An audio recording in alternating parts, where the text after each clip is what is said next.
microfones desligados.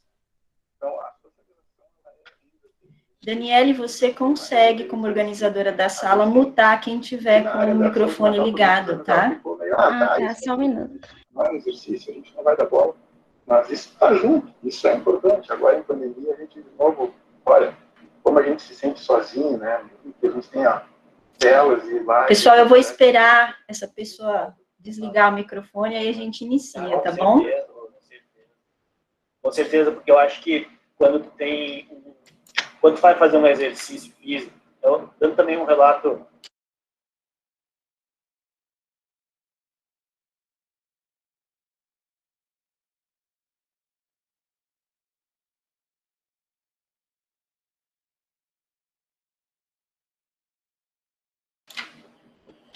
Agora sim, bom dia, bem-vindos à nossa primeira sessão de tema livre, análise de jogo e avaliações aplicadas aos esportes de raquete. Nós teremos 3 trabalhos sendo apresentados nessa sessão.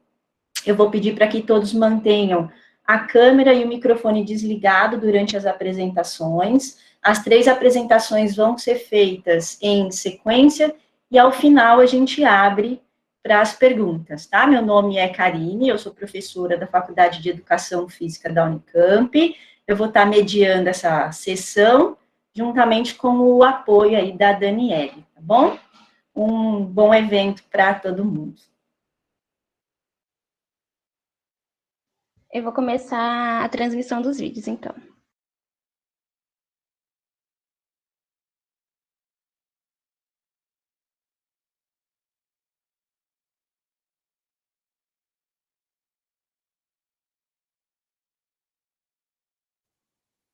Bom dia, meu nome é Gustavo App. Eu estarei apresentando o resumo intitulado Relação das Características Antropométricas e Desempenho Motor em uma equipe de badminton do estado do Paraná. Os outros autores são Luane Landim Schultz, Christian de Castro Rodrigues, Thaís da Silva Cruz Salles de Almeida e Danilo Gomes de Arruda. Existe uma importante relação entre características antropométricas, como estatura, massa corporal, percentual de gordura, e o desempenho esportivo. Foi observado que no badminton, a estatura parece distinguir o nível de expertise dos atletas. Atletas que estão melhor posicionados no ranking apresentam uma maior estatura em comparação àqueles que estão em posições mais baixas. Outro fator muito importante é a relação dos componentes de desempenho motor com o desempenho de jogo. Por exemplo, atletas que apresentam maior nível de capacidades como força, potência e velocidade, eles conseguem se deslocar na quadra com maior velocidade, em menor tempo, e conseguir responder às demandas da atividade competitiva com maior eficiência, conseguindo chegar antes numa peteca, conseguindo saltar mais alto para realizar um ataque, entre outros. Outros estudos já verificaram qual é o perfil atlético em jovens atletas de badminton, considerando suas características tanto antropométricas quanto de desempenho motor. Apesar disso, Pion e colaboradores, 2015, eles verificaram que as variáveis antropométricas podem não discriminar jovens atletas de badminton com de outras modalidades. Então, selecionar variáveis relacionadas à estatura, peso corporal, poderiam não ser suficientes para estar indicando um melhor perfil para a modalidade. Com isso, o objetivo desse trabalho foi verificar a correlação de testes de variáveis antropométricas e de desempenho motor em jovens atletas de badminton, que participam de competições de nível nacional e estadual. A nossa metodologia. A amostra contou com 20 atletas de badminton, 10 atletas sendo do sexo feminino, 10 atletas do sexo masculino. Na coleta de dados, os protocolos utilizados para a realização dos testes foram os protocolos propostos para o Programa Esporte Brasil, o PROESP. Os testes antropométricos contaram com a avaliação da massa corporal, da estatura, do índice de massa corporal, IMC, do perímetro de cintura. Em relação aos testes motores, foram realizados o salto em distância, ou horizontal, o teste de agilidade do quadrado, a velocidade de corrida de 20 metros, teste de resistência abdominal, e fora do protocolo do PROESP, também avaliamos a agilidade pelo teste de agilidade de Mastras-Cuse, que é um teste mais específico para o badminton.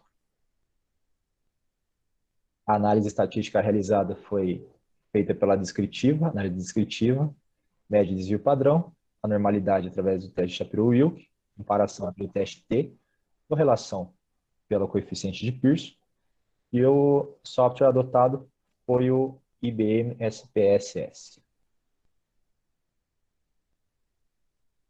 Os nossos resultados, os dados apresentaram normalidade.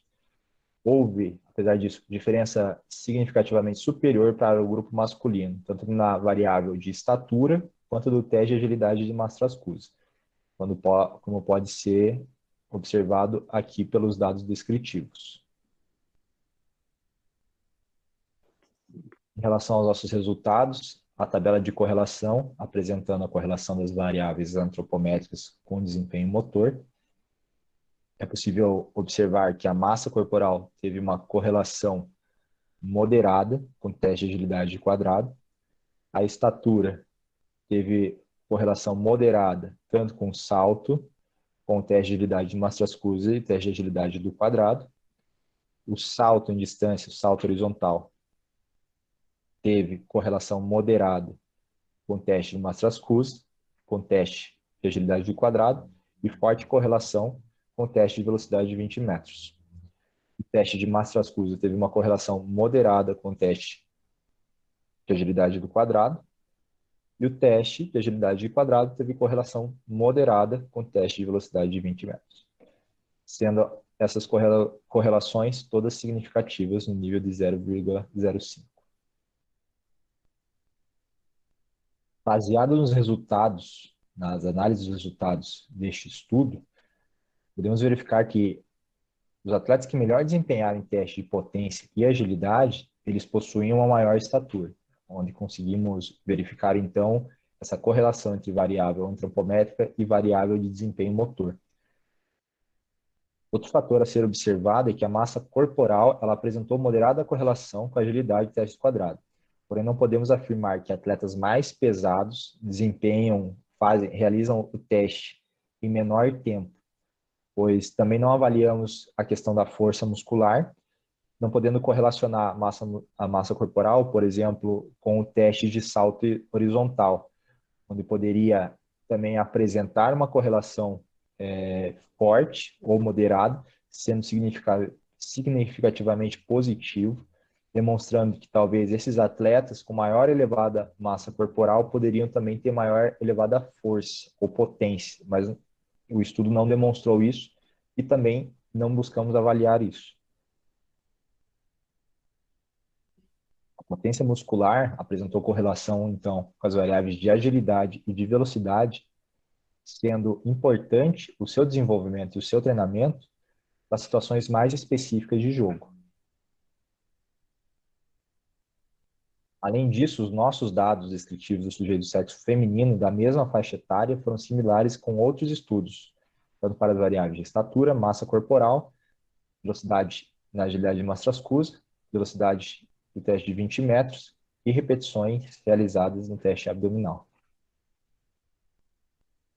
Apesar disso, não conseguimos encontrar na literatura dados referentes para realizar a comparação de correlações de testes motores com variáveis antropométricas para essa população de atletas jovens no badminton. Contudo, quando verificando estudos em população adulta, também conseguimos verificar a correlação dessas variáveis, tanto com variáveis antropométricas de desempenho motor e de habilidade técnica. Os autores conseguiram verificar que quanto maior a medida de potência de membros inferiores, também é maior o nível de habilidade desses atletas para o desempenho no jogo. Atletas mais ágeis também possuem maior força de extensores de quadril e flexores plantares, pensando que a força apresenta uma correlação com a agilidade. Uma maior estatura e comprimento de membros desses atletas permite cobrir maior área de quadra, também executar o deslocamento em menor tempo. E atletas de elite do sexo masculino são mais altos, pesados e mais fortes que as suas contrapartes da subelite. Dessa forma, a gente verifica que dentro desses dados, a correlação entre as variáveis de antropometria e desempenho motor, elas estão ligadas e são muito importantes para conseguir determinar o tipo de atleta que é necessário para se ter um bom resultado esportivo no badminton. Entre as limitações do nosso estudo estão que não realizamos a correlação com os outros testes do protocolo do PRAESP, devido a não termos conseguido realizar as coletas desses outros dados. Não verificamos também o estágio maturacional e nem o pico de velocidade de crescimento que estavam esses atletas, o que pode ter também afetado na correlação, relação à massa corporal, ao nível de potência que eles estavam apresentando no momento, entre outros. E também não realizamos as medidas de comprimento de membros, para poder verificar se o maior comprimento de perna também poderia estar afetando no resultado, por exemplo, do salto horizontal. Bom, nós concluímos que, através desses resultados, verifica-se que uma maior estatura está correlacionada com melhor desempenho em séries de potência, agilidade e velocidade, e sugerimos que atletas jovens que são mais altos, eles têm maior vantagem em relação ao deslocamento em quadra, podendo, então, desempenhar melhor em competição do que suas contrapartes que têm menor estatura. Porém, são necessários mais estudos com população dessa faixa etária, visto a escassez de dados a respeito da correlação das características antropométricas com o desempenho motor e também com a habilidade técnica ou desempenho de jogo, a fim de podermos traçar um perfil para identificação de talentos no badminton. Nossas referências e muito obrigado.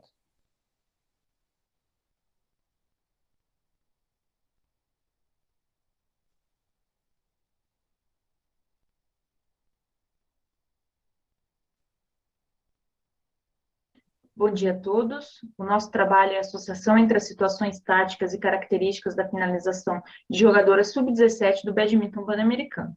Meu nome é Luane Landins Tichuk, e os demais integrantes do grupo são Christian de Castro Rodrigues, Thaís da Silva Cruz Salles Almeida, Thiago Gomes da Silva, Laila Maria Campos Aburachite. Somos das instituições Santa Mônica Clube de Campo e Universidade Federal do Mato Grosso.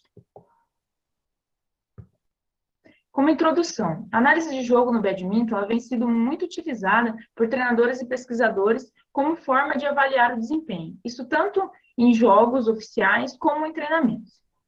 As análises no badminton, elas têm se concentrado ao longo dos últimos anos, principalmente em análises temporais ou notacionais, como forma de balizamento dos treinamentos. Considerando as variáveis táticas aplicadas ao jogo do badminton, Tong e Hong 2000, eles afirmam que para a gente obter êxito, o uso adequado da tática é de vital importância e os estudos nesse sentido são muito escassos, tanto em 2000 como de 2000 para cá.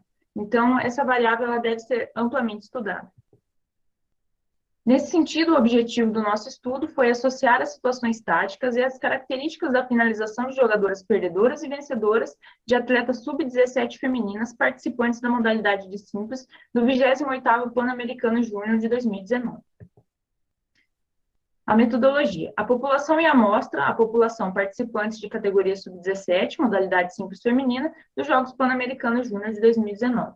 A amostra ela foi composta de 7 jogos femininos, esses jogos foram determinados por conveniência e os confrontos foram selecionados das quartas de final, semifinal e final. Instrumentos e procedimentos. Os jogos eles foram baixados da plataforma do YouTube, do canal da Panam. Eles foram, com auxílio do Tournament Software, a gente recortou esses jogos que eram a partir das quartas de final. O editor de vídeos da Microsoft nos ajudou a selecionar os vídeos. E após isso, eles foram colocados em um software desenvolvido pela Ideal Performance, que a gente analisou os jogos e eles foram transferidos para a planilha do Excel para posterior análise. A identificação das variáveis. Nós colocamos selecionamos duas variáveis principais, que foram as variáveis de finalização e as situações táticas, dentro das variáveis de finalização. Erro forçado, golpe vencedor e erro não forçado, e das situações táticas, se o atleta estava em ataque total, ataque parcial, neutro ou defensivo. O tratamento dos dados e a estatística, os dados foram apresentados por meio de frequência absoluta e relativa, após foi realizado um Q quadrado com V de Kramers e odds ratio. Como principais resultados. A gente tem aqui na tabela as atletas vencedoras e perdedoras e as situações táticas e a característica da finalização. Então, aqui a gente tem os resultados de quadrado P e V de Kramer para explicar o modelo. E como primeiro resultado principal, a gente destaca que para as jogadoras vencedoras, o golpe vencedor esteve em 49% das ações. Então, a maior quantidade, né, de acertos foi no golpe vencedor. Já para perdedoras, o erro forçado foi o que mais apareceu em relação a esses três características da finalização.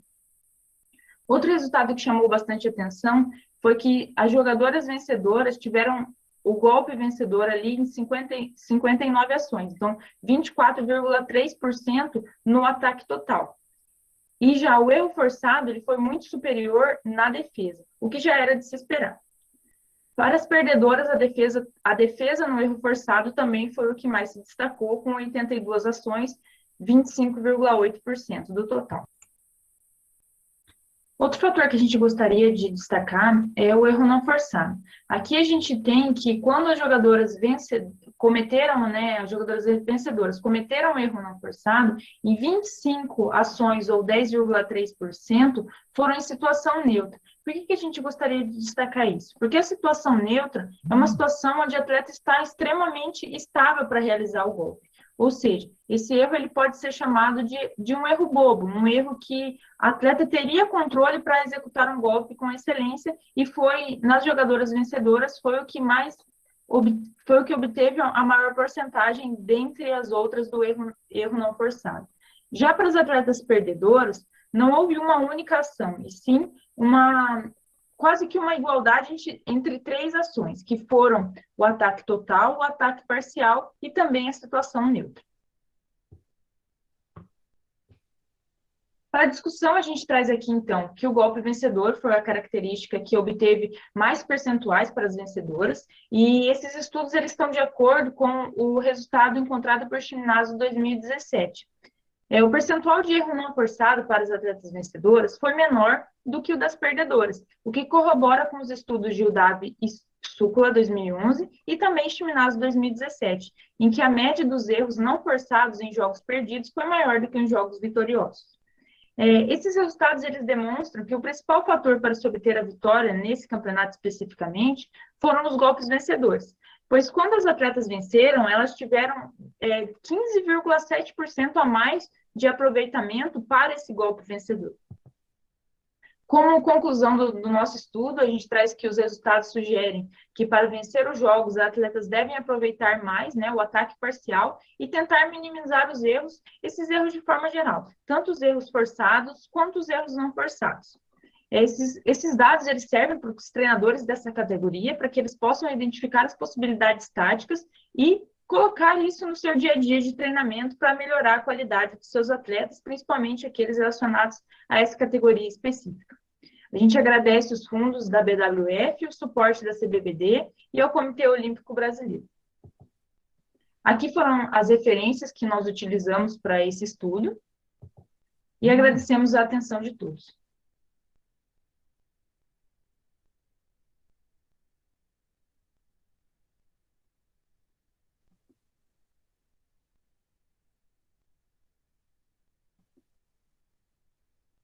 Olá, bom dia a todos. Eu me chamo Luana Mandins Tichuk e o nosso trabalho é sobre a sondagem de variáveis temporais nos Jogos Pan-Americanos de Badminton de Simples Feminina Sub-17.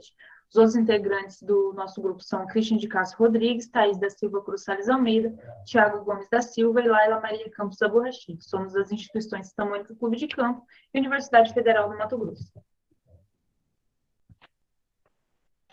Como introdução, a análise de jogo ela vem sendo muito utilizada ao longo dos últimos anos por treinadores e pesquisadores, tanto para avaliar o desempenho dos atletas em competição, como também nos treinamentos. As análises no badminton, elas se concentram principalmente com análises temporais e análises notacionais. E elas servem principalmente como um balizador de treinamento para que os treinadores, né, da modalidade consigam utilizar, né, para organizar o seu treino da melhor forma possível. Nesse sentido, o objetivo do nosso trabalho, né, foi sondar a demanda temporal por fase de jogo de atletas sub-17 femininas participantes da modalidade de simples. Com objetivos específicos, a gente tem como caracterizar a estrutura temporal de jogo, considerando o sexo e as fases do jogo.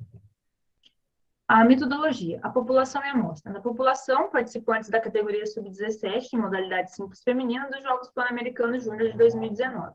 A amostra ela foi composta por 7 jogos femininos, determinados por conveniência, que foram os confrontos a partir das quartas de final, semifinal e final. Como instrumentos e procedimentos, né? Os jogos eles foram baixados da plataforma do YouTube, disponibilizados pela Badminton Panam.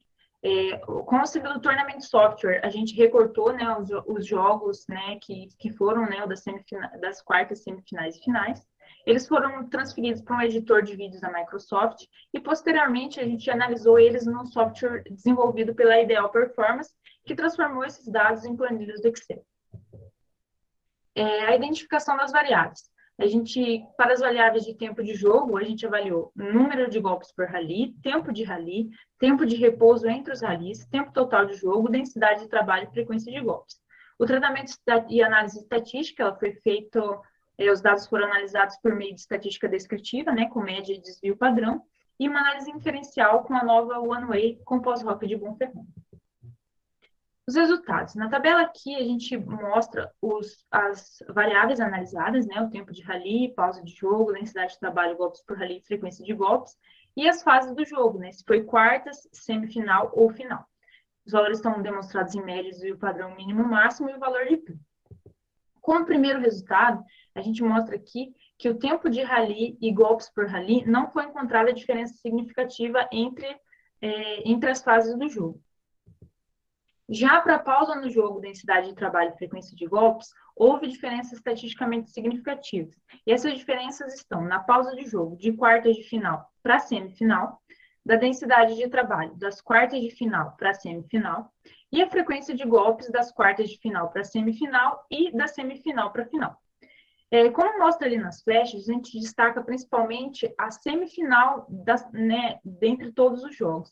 A semifinal, ela demonstra ali, na pausa de jogo, um valor inferior entre as quartas e a final, demonstra a necessidade de trabalho, um valor superior, então, devido, né, a pausa ser menor ali, na variável pausa de jogo, a densidade de trabalho se mostrou superior, assim como a frequência de golpes. Então, teve uma frequência de golpes menor, uma pausa de jogo menor, o que, consequentemente, aumentou a densidade de trabalho. Para a discussão, a gente tem como o tempo de rally. Não houve diferença, o que demonstra um nível homólogo de jogo. Para a pausa de jogo, um tempo maior de pausa nas quartas de final, o que demonstra uma evolução nas fases e que as atletas, né, estão mais preparadas, né, conforme o jogo vai evoluindo. Para a densidade de trabalho. A partir das semifinais, o nível técnico faz com que seja mais difícil encontrar espaço vazio para alocar a peteca na quadra adversária. O golpes por rally, a gente não encontrou diferença, mas Chiminazo e colaboradores 2018, eles encontraram diferença entre os grupos. Porém, foi feito, né, um estudo com os Jogos Olímpicos e com atletas masculinos. E eles encontraram a diferença entre os playoffs e a fase final. E aqui no nosso estudo a gente só avaliou as fases finais, né, que são a partir das quartas. A frequência de golpes, a gente viu que houve diferença estatisticamente significativa das quartas de final para a semifinal e da semi para a final, mas não houve diferença das quartas de final para a final. Os valores em verde, eles estão de acordo, né, o tempo de rally, densidade de trabalho, golpes por rally, frequência de golpes, eles estão de acordo com os resultados encontrados por Eben Vince em colaboradores 2013 e Fernandes e colaboradores também no ano de 2013. Como conclusão do nosso estudo, a gente tem que as diferenças encontradas entre as fases do jogo, elas estão principalmente da fase quarta de final para a semifinal, o que sugere que a semifinal possui uma intensidade superior. Essa intensidade superior, ela se justifica por o valor, né, da pausa de jogo ser inferior e o valor dos golpes de frequência de golpes, né, ser superior nessa fase. Os resultados eles servem para balizar os treinamentos dessa categoria. A gente destaca que há poucos estudos, né, que investigaram esse tipo de variável para a categoria juvenil, e a gente sugere que para próximos estudos e estudos futuros, essas categorias juvenis elas sejam amplamente estudadas para que outros treinadores também de outras categorias possam usufruir desses dados para melhorar a qualidade do seu treinamento. A gente agradece também aos fundos, né, da BWF e o suporte da CBBD e do Comitê Olímpico Brasileiro. Aqui a gente tem as nossas referências que foram utilizadas, e muito obrigada pela atenção de todos.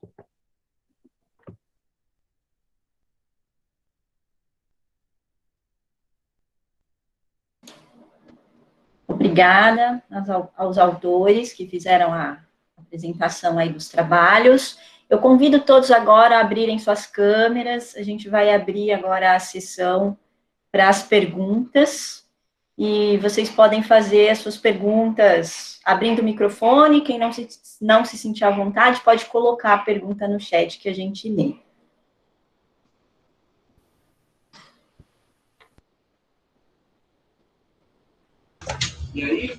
Bom dia, meu nome é Rafael. Tem uma pergunta para o grupo, né, que fez os 2 últimos trabalhos, com relação, uma dúvida que eu fiquei, porque o meu trabalho de mestrado também foi com análise de jogo, só que no tênis de mesa paraninho, sobre a validação do método de análise, né?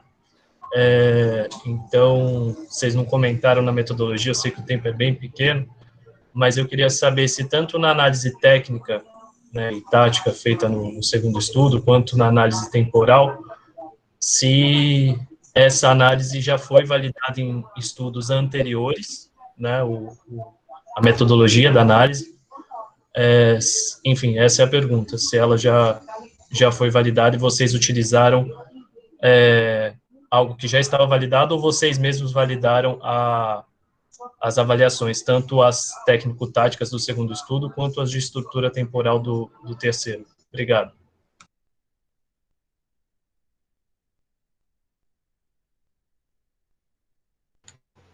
Bom dia, obrigada pela pergunta. A gente, na verdade, fez uma análise intra e interavaliador, né? A gente fez um treinamento anterior também com todos os envolvidos na pesquisa. Isso já foi feito anteriormente no meu trabalho de mestrado, que também foi com análise de jogo no badminton.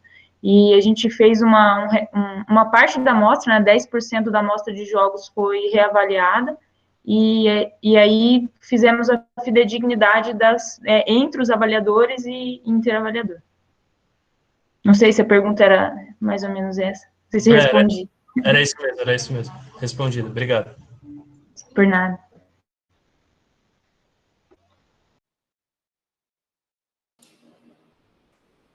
Davi, está com a mão levantada? Pode fazer sua pergunta?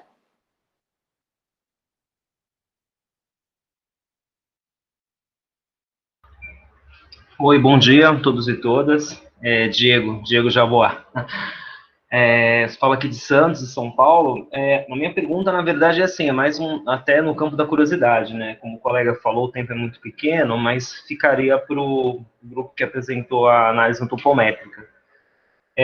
Se existe de repente na pesquisa de vocês encontrar alguma correlação com a estatura do atleta e as lesões, né? Porque eu entendo que realmente esses atletas com uma estatura maior, eles têm um desempenho teoricamente melhor nos testes, mas acredito também que o volume de lesão talvez seja um pouco maior se o grupo esbarrou um pouco nesses dados. Olá, bom dia a todos, bom dia, Diego.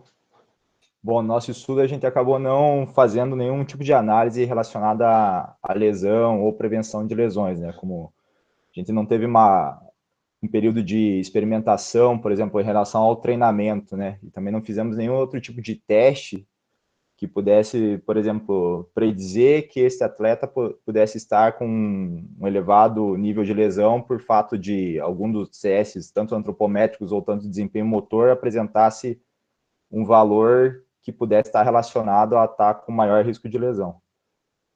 Basicamente foi isso, para ter respondido.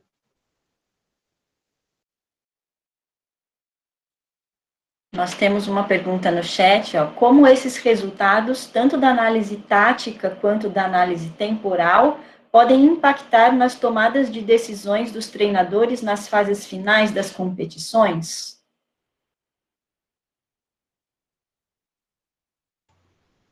Bem, no sentido da análise temporal, eu acho que ela impacta muito mais no dia a dia de treinamento, né, dos atletas, porque como ela serve principalmente para o balizamento dos treinadores, né, de como eles vão programar o treinamento, dependendo da fase, né, em que ele se encontra. Já a parte da análise tática, ali que a gente colocou ataque total, ataque parcial e as posições, né, se neutra, defensiva, eu acredito que isso deve ser trabalhado tanto para ter resultado, né, no final da competição, isso aí deve ser trabalhado muito no treinamento, porque por experiência prática, a gente vê que os atletas, eles, em posições, não tanto em posições defensivas, mas quando eles estão em ataque parcial, eles tendem a fazer um golpe tentando decidir o jogo. E, na verdade, às vezes não é o melhor momento, porque ele não está em perfeita condição para rebater essa peteca e tentar finalizar, né? Então, eu acho que no dia a dia do treinamento, a tomada de decisão ela deve ser feita através de exercícios para estimular as diferentes zonas, né? Se ataque total, ataque parcial, neutro ou defensiva, para que ele realize os melhores golpes que condizem com o jogo.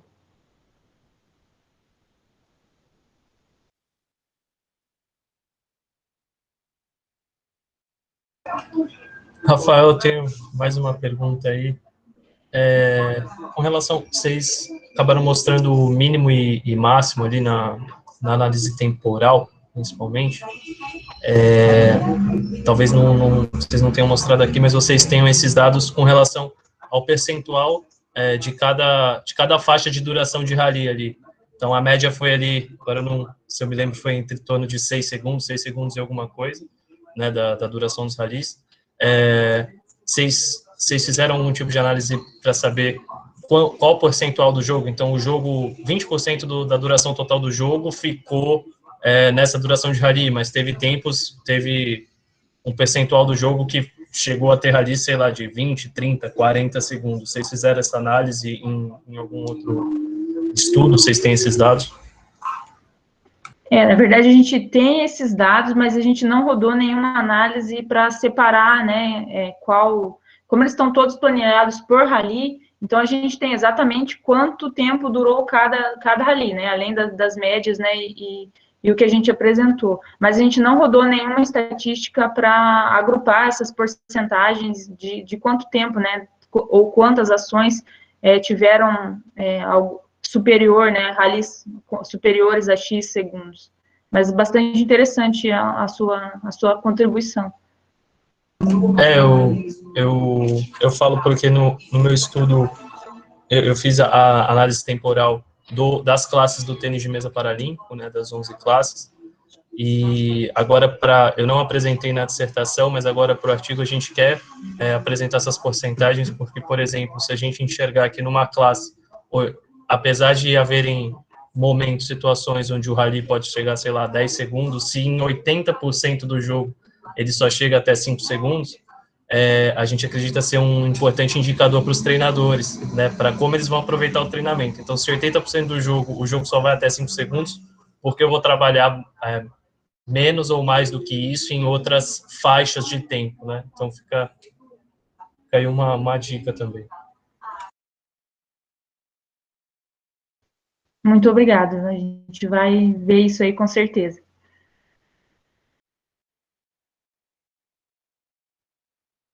Mais algum questionamento? Vou fazer uma pergunta para o Gustavo. Gustavo, pelo que eu entendo do trabalho que você apresentou, vocês estão numa tentativa aí de tentar meio que buscar uma caracterização, né, dessa relação entre a antropometria, as características antropométricas e o desempenho. E aí, no teu trabalho, você avaliou 10 atletas, né, 10 masculinos e 10 femininos. Eu queria que você comentasse um pouquinho com a gente a representatividade que você acredita ter esses 10 atletas, em relação ao número de atletas de badminton que a gente teria.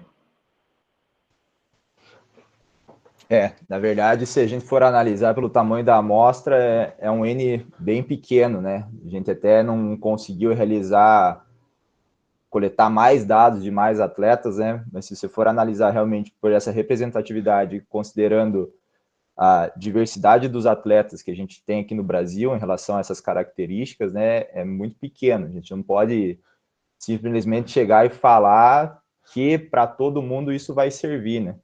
Mas para o nosso grupo, né, naquela análise, o que a gente encontrou foi isso. O que eu achei interessante é que, quando eu fui buscar alguns estudos a respeito da relação entre essas características, né, antropométricas com desempenho motor, eu não encontrei muitos dados assim com jovens, daquela mesma faixa etária, né? Achei 2 estudos daqui de pesquisadores brasileiros até em relação ao perfil, mas também não existia essa correlação, né? Porque o que a gente acaba verificando de uma maneira tanto empírica é que esses atletas que são mais altos também, nessas categorias mais novas, eles acabam desempenhando melhor por fatores maturacionais, né? Mas a gente não pode comparar, por exemplo, que a gente não tinha esses dados e o N é muito pequeno, né? E saber realmente se nessa faixa etária o que vai ajustar o desempenho deles é justamente a estatura, né? Porque a gente não considerou capacidades técnicas, não considerou a tática, não considerou outros fatores aí que têm um peso muito grande também no desempenho.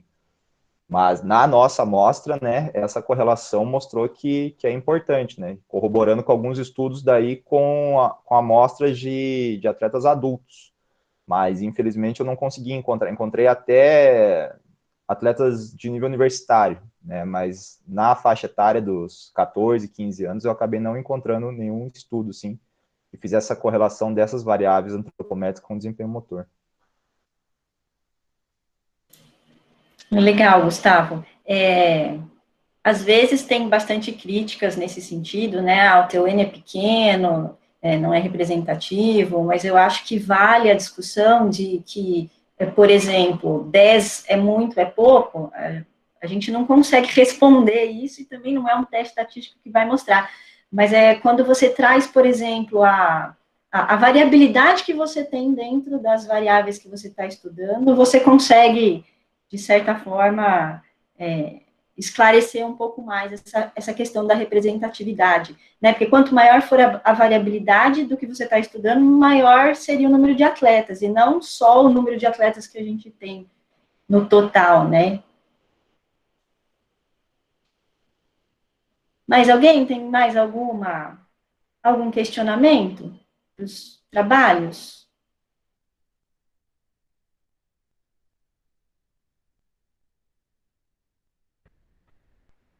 Bom, mais alguém? Houve um... Não, assim, é só um complemento, né? Eu acho que as pesquisas, os trabalhos foram ótimos. Nossa, a gente que é do badminton, né, que é dos esportes com raquete, fica encantado, né?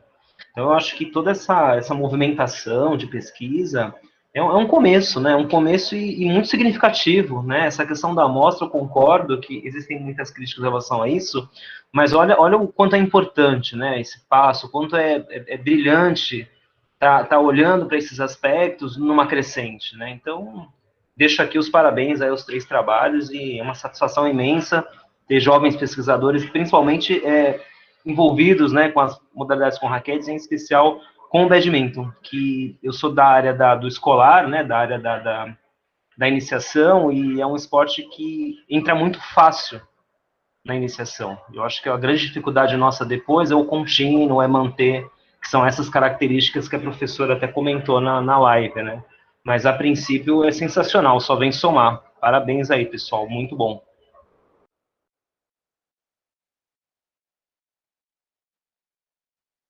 Mais alguém gostaria de fazer algum comentário?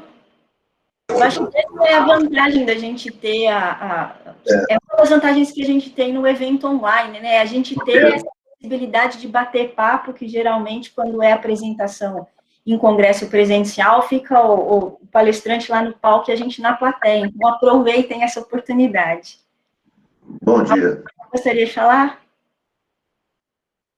Bom dia, posso? Pode falar. Eu vou tentar ser objetivo. Bom dia, pessoal. Meu nome é Alci, eu sou professor da Universidade Federal de Goiás, do Centro de Ensino e Pesquisa Aplicada em Educação. Até em relação à última fala aí, eu achei interessante, porque nós, da educação física, temos uma forte tendência a privilegiar os esportes tradicionais, né? Diria assim, o quarteto mágico, né? Lá que a gente chama, basquete, futsal, handebol e voleibol, e há muitas possibilidades pedagógicas de outros jogos, e eu vejo o badminton, né, Eu não sei nada de badminton, não sei jogar badminton, né? Mas eu sou jogador, atleta profissional de frescobol, e também sou professor de uma disciplina chamada Esporte de Raquete de Frescobol. Então, eu poderia até deixar a pergunta, mas já gostaria de deixar registrado que, infelizmente, nós somos ainda muito desorganizados na parte do frescobol. Infelizmente, nós temos uma possibilidade pedagógica muito grande de esporte de raquete, como o frescobol, como o badminton, como outros esportes, no campo escolar. E, muitas das vezes, essa possibilidade ela não é aproveitada. Então, é um convite, é já uma provocação, e se alguém puder falar aí, né, de alguma coisa em relação a isso, seria muito interessante. E eu estou até estranhando muito, não é estranhando, eu desejaria muito, na realidade, que no próximo evento, talvez, pudesse ter uma mesa, uma fala de uma abertura inicial junto, né, com o convidante, não só com a questão do esporte, no desempenho esportivo, no alto rendimento, mas também numa perspectiva de um trato pedagógico, tendo em vista que tem até uma linha que fala sobre o esporte educacional. Eu gostaria de deixar registrado isso e parabenizar vocês aí, que eu estou vendo que vocês estão ano-luz na frente, por exemplo, do frescobol, porque eu estou há muito tempo tentando lutar para que a ciência da educação física, a educação física, entre, né, seja convidada por esse esporte que nós amamos, que é o frescobol, e que, infelizmente, ainda estamos a passos muito distantes. E parabenizar vocês todos aí que já estou vendo aí trabalhos muito interessantes, né?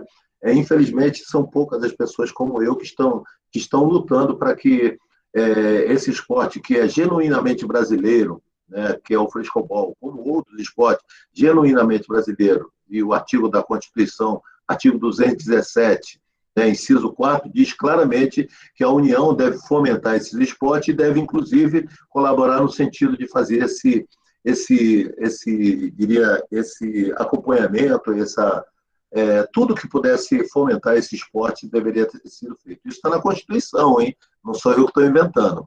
Então, deixar esse registro e pedir desculpas à organização e até vocês por esse lamento, que é uma forma também de manifestar um desagravo, mas dando parabéns a toda a organização desse evento, a essa mesa, a esse grupo que apresentou aí, tá bom? Obrigado. Obrigada, Alcir, pelas suas colocações. Infelizmente, os esportes de raquete eles estão muito atrás, tanto em desenvolvimento quanto em pesquisa, se a gente for comparar com futebol, vôlei, e dentro dos esportes de raquete a gente também tem uma diferença gritante, porque os 3 esportes olímpicos são os mais pesquisados, né? Talvez por esse apelo, talvez por ter mais fomento, né? Por exemplo, o trabalho que a Loane apresentou, pelo que eu entendi, teve fomento da BWF. A gente não tem fomento específico para o frescobol, por exemplo.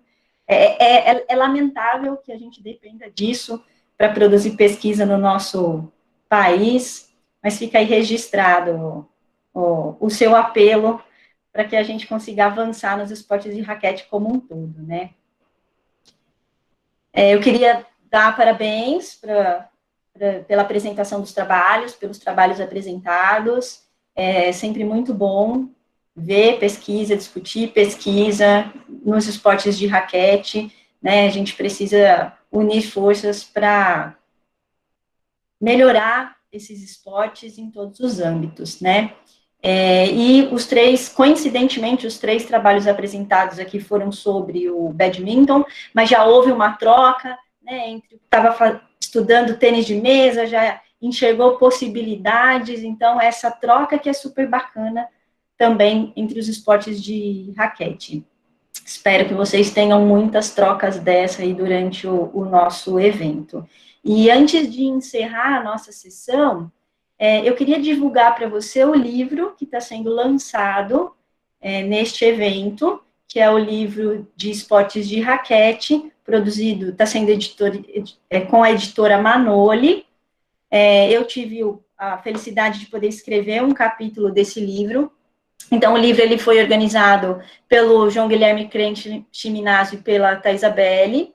E, para quem comprar esse livro utilizando esse QR Code durante o nosso evento, vai ter 20% de desconto. Então, eu participei do livro com um capítulo sobre os avanços da biomecânica e o avanço científico tecnológico e o impacto disso no desenvolvimento dos esportes de raquete, mas é um livro multidisciplinar que vai abordar as diferentes facetas aí dos esportes de raquete. Então, confiram que eu tenho certeza que vocês vão gostar. Alguém levantou a mão, quer comentar alguma coisa? Oi, professor Icari, professor Diego, particularmente, né, aproveitando aí o livro, eu também recomendo, tive o prazer também de participar no capítulo 4, né, que fala inclusive sobre isso, né, sobre o badminton no trânsito escolar, né, e outras modalidades com raquete juntas, né, e eu acho que o livro, ele é muito completo, né, eu acho que foi um livro que vai atender, assim, a literatura por completo, então, estendo as recomendações também. Bom, então, bom almoço para todo mundo. A gente tem uma pausa agora até às 13 horas. E às 13 horas a gente volta lá no YouTube com a mesa redonda Special Olympics e suas modalidades de raquete. Bom almoço para todo mundo.